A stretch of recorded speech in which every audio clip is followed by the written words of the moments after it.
They warned me the Ice King devours his brides. They were wrong. He keeps them until they turn to ice.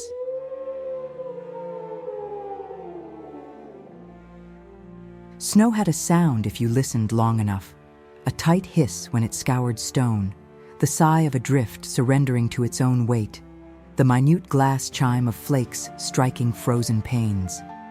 I listened because listening was easier than thinking about the veil on my head or the way the frost threaded up the satin of my gloves as if sewing me to this night. "Head up," the priestess murmured, breath smoking. "He honors strength." "I have none left," I said, and even the wind seemed to hear it. "You do," she insisted. "You're still standing." The gates of the White Crown opened like a jaw. Pale fire burned in iron braziers, smoke curling in blue coils. Within, a hall of ice taller than cathedrals waited, a ribcage of transparent arches, a heart of impossible cold. I walked because this was the bargain the valley had struck long before I was born. Every generation, a bride for a winter that never ended. Bring him a life so he would spare the rest. He sat upon the throne as if it had grown around him. A man carved from winter, hair like bright frost, eyes the impossible blue of glacier light. His crown was not metal, but an aurora pinned to his brow, thin shifting veils of green and violet that made the air quiver. When he looked at me, the hall went quieter, as though even the snow were listening. "Name," he said. His voice was low, the deep note you feel in your bones when a frozen lake groans. "Anwen," I answered, surprised that I sounded calm. "Of Lark Vale." "A name with wings," he said, as if tasting it.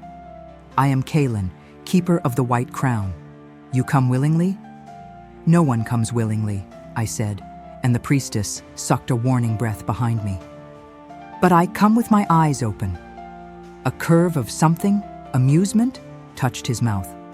"Open them wider." He stood, and the distance between us was only the width of a vow.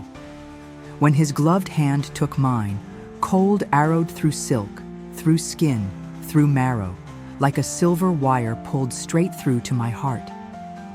The vow shuddered the air. The braziers flared white and went still. "You feel it," he said softly. I nodded because speech was buttons under frozen fingers. "Yes." He released me at once, stepping back as a shadow crossed his face.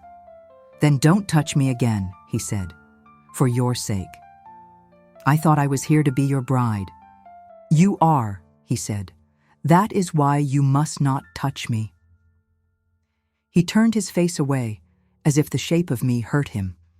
The priestess recited words I barely heard, binding me with thread-white smoke, with a ring that did not warm on my finger, with a kiss of winter air across my brow. When it was done, she bowed to him without looking up and fled as if she had outrun a storm all the way to these doors and had only just realized it had been inside her the whole time. The gates closed. The sound was a verdict. Kalin did not look at me. "Your rooms lie beyond the mirrored corridor," he said, voice clipped. "You may go where you please, except the Heart Spire." "What is the Heart Spire?" "The first law," he replied. "Ask me about the others when you have learned to stop asking that one." "Am I a prisoner?" A pause. "Only to what you already are." He left me there with the long blue firelight and the silence that felt like a hand on my throat. I went the way he had pointed. The mirrored corridor was made of ice so pure it held echoes of the past. Silhouettes moving inside the walls. Brides with veils like mine. Hands lifted, mouths opening to speak. When I paused, the reflections stilled, and I realized it was me. My outline. My breath. I was walking past version after version of myself, each one turning her head a fraction too slowly, as if the wall were a second behind the world. In the rooms set aside for me, there were furs and candles and a window that looked out over a world of white, broken only by black pines. I touched the glass and left a brief fog of heat that vanished as if swallowed. I held my hand up to the candle and watched the skin of my palm pinken as warmth returned. That night, I dreamed of a river stopped mid-cascade, of fish suspended like silver thoughts, of my own body asleep under frost with my eyes open, watching snow fall inside my chest. I woke to a sound like threads snapping. It took a moment to recognize it. Tiny fractures racing along the lip of the water carafe. My breath had rhymed the glass with lace. I reached for it and pulled back. My fingertips were whiter than they should have been. When I pressed them to my lips, they tasted like mint and lightning. By the second day, I learned the castle. By the third, I learned its loneliness. By the fourth, I learned the second law, how the cold has moods. There were halls where the frost listened, and halls where it judged. A library where every book was a slab of ice, and every word a pale emboss that burned my eyes like sunlight on snow. A music room with a piano, whose keys sang only in the register of winter. Clear, high, perfect, and unendurable for too long. On the fifth day, I found him in a gallery of statues that were not statues. They stood beneath drifts of feathered frost, women in different dresses, hands folded or lifted, heads bowed or defiant. Ice laced their lashes, icicles were pearls at their throats. "What is this place?" I asked, though I already knew. My breath smoked and coiled around my face like a veil. He did not look at me. "Memory," he said. "Yours?" "Winter's." I touched a skirt's edge with a fingertip and felt the precise shape of pleats preserved. "Were they—" I couldn't finish. "They were my brides," he said simply. "Did you hurt them?" "Yes," he said. Then, sharply, "No." He closed his eyes. "I married them. I stood too close. That was all. Winter is jealous. It will be touched by no one but me, and any who are near me long enough will begin to belong to it." I looked at the nearest woman. Her mouth was soft. She had not died afraid. "How long is long enough?" "For some, a season," he said. "For others, a lifetime. And for me?" He finally faced me. The aurora at his brow flickered, and the gallery filled with subtle colors. "For you, Anwen of Lark Vale, the answer came the first time our hands met." His gaze dropped to my fingertips. "Show me." I lifted my hand. The skin at the tips had gone almost translucent, pale blue threaded with white veins like tiny rivers. When I flexed, a faint glass sound answered. "You see?" he said, voice low with something like anger or grief. I could not tell. "This is why I told you not to touch me." "I didn't," I said. "You don't have to," he said. "You are already too near." A silence fell that felt like a snowfall where you cannot find the path you were following and must choose a direction by faith alone. "What is the first law?" I asked softly. His jaw tightened. "Do not go to the heart spire." "What is it?" He looked past me to the statues. "The place where the cold begins," he said, "and the place it ends." I remembered the prayer banners back home, how wind would tug their tails until the fabric thinned, and finally one day you would go to change them and find the edges turned to lace, and then to nothing. I remembered my father's hands breaking when the frost took him, not skin, but spirit, how he looked outside himself, even as we held him, because cold had stolen his home from inside his chest. I had come here so that wouldn't happen again. What was the measure of a promise if it ended with me? "Show me the heart spire," I said. "No. Then I'll find it myself." "You won't," he said. "Winter hides what it loves." "Then tell winter to love me," I said, and watched surprise crack his stillness. The days unfolded like pale ribbons. I learned to wrap my hands in fur even inside, to keep the candle nearby, not for light, but for the sight of it, a small, faithful fire. The tips of my fingers grew more luminous, more glass pale, so that when I turned them they caught the candle flame and fractured it into shards of gold. I pressed them into snow and left not hollows but impressions like glass had tasted snow and kissed it back. I began to feel it elsewhere, faint threads of cool twined into the warmer cloth of my body, at the edges first, toes, earlobes, the line of my jaw. I walked faster to keep blood eager. I sang to myself when the castle went so quiet it was like the world had been placed under a bell jar. Sometimes I saw him from far down a hall, and the cold would flex around him the way water curves around a stone in a stream. Once, late, I entered the library and found him at a lectern. Ice light ringed his hair. He turned a page with his bare hand, as if the book's temperature were the only one that made sense to him. He startled when he realized I was there, like a man woken from a dream of falling. "I'm sorry," I said. "I didn't mean to." He lifted a hand. "Stay." I stood a careful distance away. "It's an atlas," he said, noticing my attention. The page was a relief map of the mountains and valleys in white on white, texture where there might have been color. "From before I took the crown." "You were not always the Ice King?" "No one is always anything," he said. "What were you?" He smiled without humor.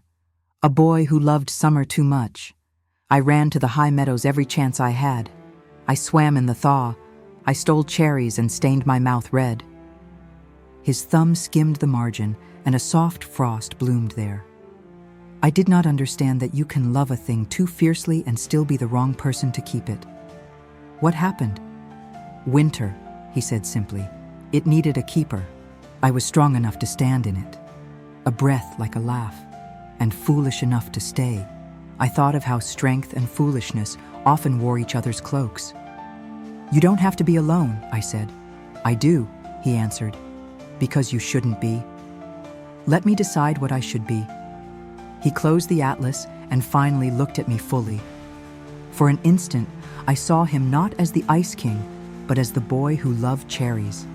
Light in his eyes, something quick and human and warm. Then the crown's aurora flickered, and he was winter again. "Anwen," he said quietly, "if you love me, you will leave me." "If I love you," I said, stepping one pace closer into the cold that gathered around him, "I will learn how to stay." He didn't move away. The distance between us hummed. "Tell me about the heart spire," I said. He shook his head once, but his mouth betrayed him with words. "It is the needle the world turns on. The cold is not a season here, it is a heart, and the heart spire is its chamber. I keep it beating." "And if it stopped?" "The rivers would run," he said, voice almost no voice. "The black soil would breathe again. The valley would remember the taste of green, and the mountains would break like glass." "Why?" "Balance," he said. "What is bound must be bound by something. The white crown binds winter. If it unbinds, everything it has held still for 100 years will move all at once.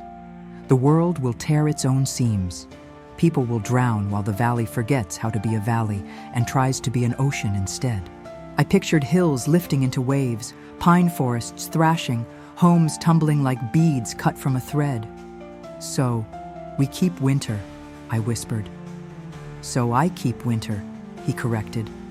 "Let me help." "You already are," he said softly, and I heard what he couldn't say, by becoming part of it. That night, I dreamed of walking in snow and hearing another set of footsteps behind me. When I turned, there was no one, only a second set of tracks, narrower, lighter, exact, and not exact, as though some other version of me followed just out of sight. I woke with ice on my lashes. When I blinked, it broke like stars. On the 20th day, I woke to a crack like lightning. I thought the sky had split, but it was nearer, the mirror above the dressing table. A fissure ran from corner to corner, catching the light in a thin, bright seam. When I lifted a hand, the fissure brightened in echo. I did not have to touch it. My nearness was enough. I wrapped my fingers in cloth and went to the gallery of brides. "I will not be one more memory," I said to their quiet faces. "I will not leave him with one more ghost." One of them, she in the high-collared gown with pearls of icicle at her throat, seemed to incline her head a fraction, as if snow settling had changed her posture. I went to find Kalen and could not. Winter had hidden him, or he had hidden himself. So I went looking for the heart spire. The castle tried to make me forget my own feet. Corridors ended where there had been a stair. A door opened on the sky. I found myself in my rooms twice without crossing the mirrored hall. I kept moving the way you keep reading a line that won't make sense until it does, because there is no other way to reach the meaning. At last, I found a small door where a window should have been. Frost had sealed it shut in patterns like fern fronds. I breathed against the keyhole until it darkened, then pushed. It gave with a sound like paper tearing. The stair beyond was a throat of ice. The air shimmered so cold that it set my teeth singing. I went down and down until I wasn't sure if I was breathing or if breath was something that had been carved into me as decoration that I could no longer use. The chamber opened without warning. It was not a room so much as a cavern of light, glacial, blue-white, everywhere and nowhere at once. And at its center rose the heart spire, a pillar of compacted winter, clearer than water, shot through with slow-veined silver like moonlight trapped in arteries. It pulsed, not visibly. You could not see movement, but if you stood very still, your own body answered it the way the tide answers the moon. I knew without anyone telling me that if I touched it, I would be gone in an instant, translated into some other version of being where stillness was speech and ice was comprehension and nothing ever melted.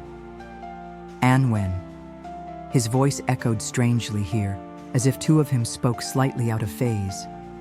He stepped between me and the heart spire, and the temperature changed the way a sky changes when a cloud passes over the sun. "You shouldn't be here. You didn't show me," I said. "I told you not to come." "I'm your bride," I said softly. "I came." He looked down at my hands where the cloth had slipped. The fingers were not fingers anymore, not as they had been. Glass, pale and perfect, traced with white rivers. When I flexed, the joints made a sound like thin bells. He made a sound I had not heard from him before, a break in the stern music of him, a low, helpless exhale. He lifted his hands and then lowered them, as though he had forgotten how to ask with his body. Or perhaps remembered and knew the answer would kill me. "I won't survive this," I said, "because naming a thing makes it real, and reality can be argued with. Unnamed, it devours." "You may," he said. "It is slow. It may be that your blood is stronger than—" "It isn't," I said. "You know it isn't." He closed his eyes, and the aurora at his brow went a little wild. "I have asked for every kind of bride," he said, voice rough. "Hunters brave enough to kill me, priestesses wise enough to unmake me, children too young to know they should fear me, women like you, women not like you. I have asked winter to choose for me. It always gives me a woman I could love." He opened his eyes. "It is not mercy." "Then we have to be our own mercy," I said. He glanced back at the heart spire. For the first time since I'd met him, he looked afraid. "What would you do?" he asked. "Share it," I said. "Carry the cold with you, yes, but let it have me too, deliberately, not by accident, not as a slow theft. Give it to me. Give me a crown." "No," he said. "Immediate, absolute. I will not make you what I am." "You aren't what you are because of the crown," I said. "You are what you are because you stayed when running away would have spared you. There is a kind of man who keeps watch even when no one will thank him. Don't punish me for loving that man." I stepped closer. Cold lifted sharp as knives and set itself under my skin. "Let me become what I am already becoming, only on my terms." "It will hurt," he said softly. "It already does." He stared at me, color moving like breath through the aurora crown, then past me at the pillar that was the cold's heart. When he spoke, his voice was ragged. "If I do this, I take you from the river and place you beside me on the ice. You won't return to the valley as you were." I wouldn't return as I was anyway, I said. They'll say I left pieces of myself here. Let them be right. He lifted his hands. I placed mine in them. The shock drove a sound from me. Half sob, half laugh, the noise a person makes when a wound is cleaned, and you cannot tell if the sting is the wound or the healing. He tilted his forehead down until the aurora touched my hair, and the room filled with a fragile light, like a saint's painting left outside in winter. Say it, he whispered. I vow, I said, to keep what you keep. I vow to bind what you bind. I vow to stand in winter and call it by its true name, life slowed, not absence, but patience. My breath fogged and purled on his cheek. I vow to be yours. He answered in the older tongue, vowels long and bright, consonants like the edges of crystals, and the heart spire answered him, not with sound, but with agreement. When he finished, the aurora spilled down from his brow to mine in a thin ribbon and then soaked into my skin with a sensation like a snowflake melting on the tongue. He moved with a suddenness that might have been desperation and might have been resolve. He took my ice hands and placed them flat upon the heart spire. For an instant, pain dissolved me. To say cold would be like calling the sea damp. This was being unmade and remade along a different geometry. The world's map turned sideways, the axes switched, the words you've known since childhood translated into a language that has more precise words for white. The chamber went away, my body went away.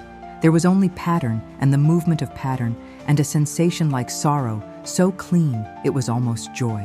When I could think again, I was on my knees.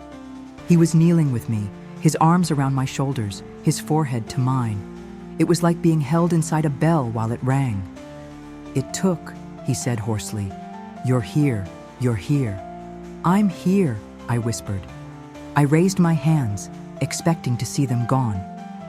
They were still hands, beautiful and terrible, the way a frozen waterfall is beautiful and terrible, translucent, laced with veins of white, light refracted along the bones.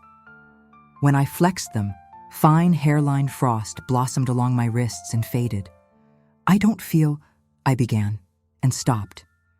There was a sensation in me like a second pulse, slower and deeper than my blood, answering the heart spire.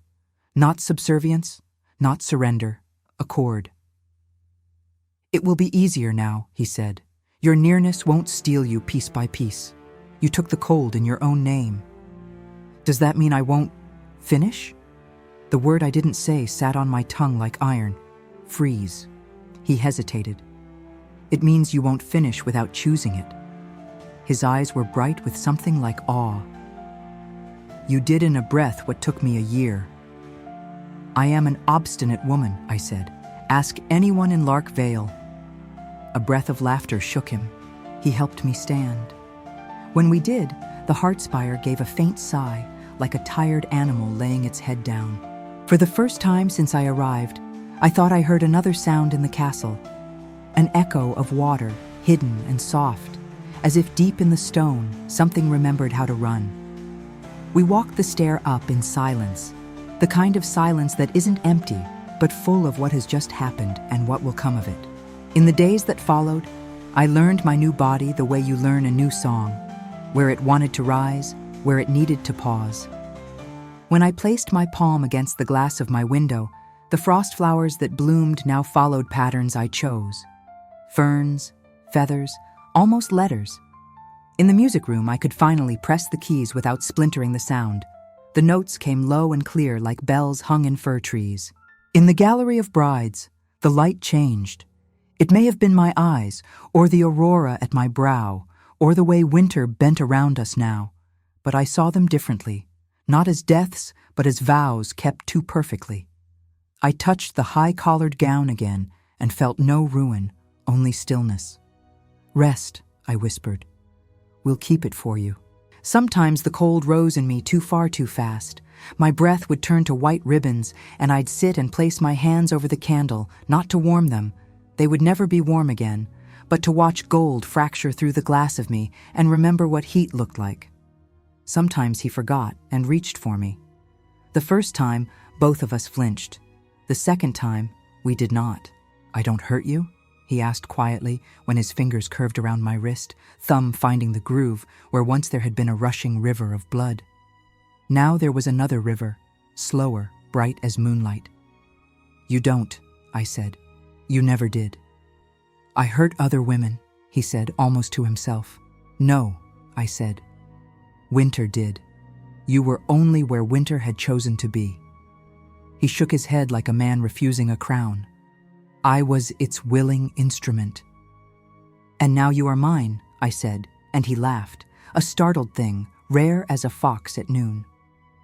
We walked the grounds when the wind allowed, cloaks snapping, the firs stenciled against a sky so pale it was nearly a second kind of ground. I began to hear other sounds beneath snow, the slow underspeech of roots, the dreams of animals asleep till spring, the unbraiding of ice where it met stone, molecule by molecule. Winter was not absence, it was waiting. "What happens if you leave?"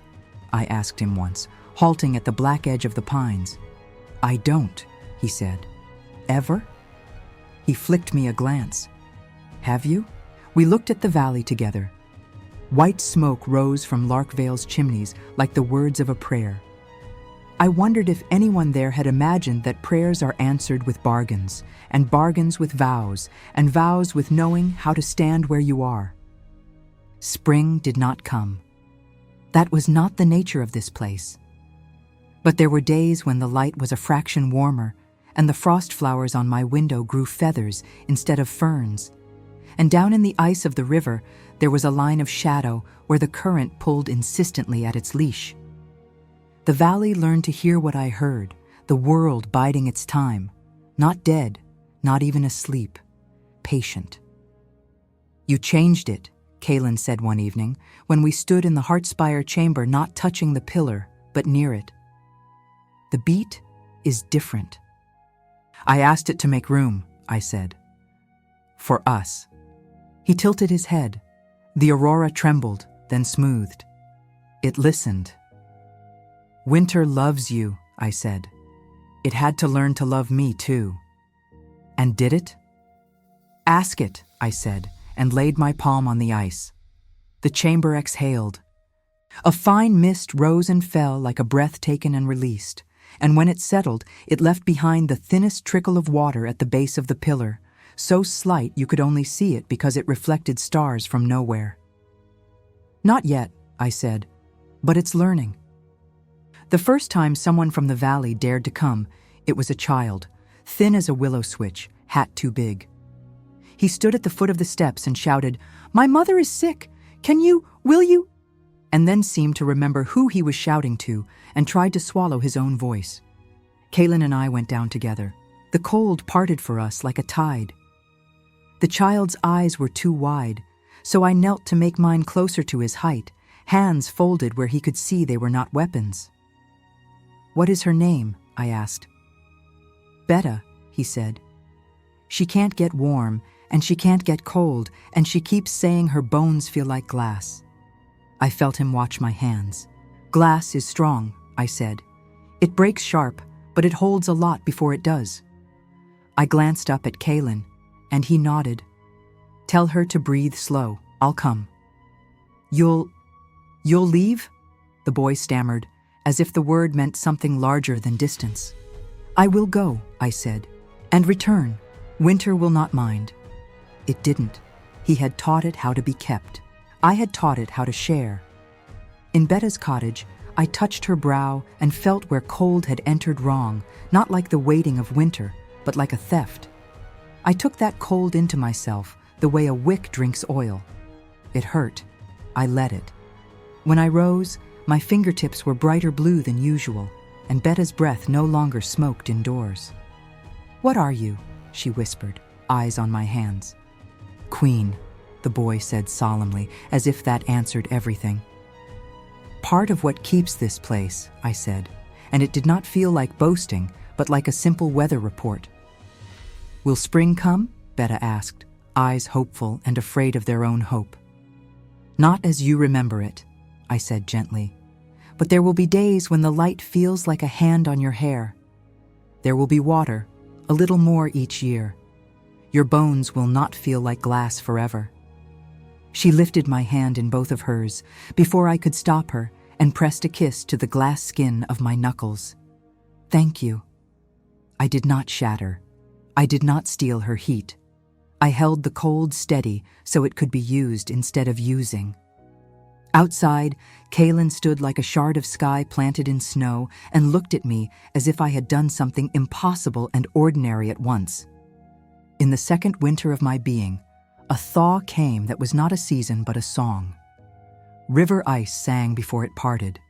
Pines released snow with soft thumps into soft drifts. A fox stepped in fresh hollows and left punctuation marks, commas, then a long dash where it ran. The Heartspire's slow pulse found a second rhythm that matched my own, and the castle changed, not in shape, but in how it listened. The mirrored corridor showed me not versions of myself, but the path behind and ahead all at once, as if time had also learned patience. One evening in the music room, I asked, "Do you ever wish for cherries?" "Yes," Kaylin said. "Do you ever wish to have hands that burn?" "I have hands that burn," I said, and touched his cheek. He flinched, not from pain, but from remembering that there could be.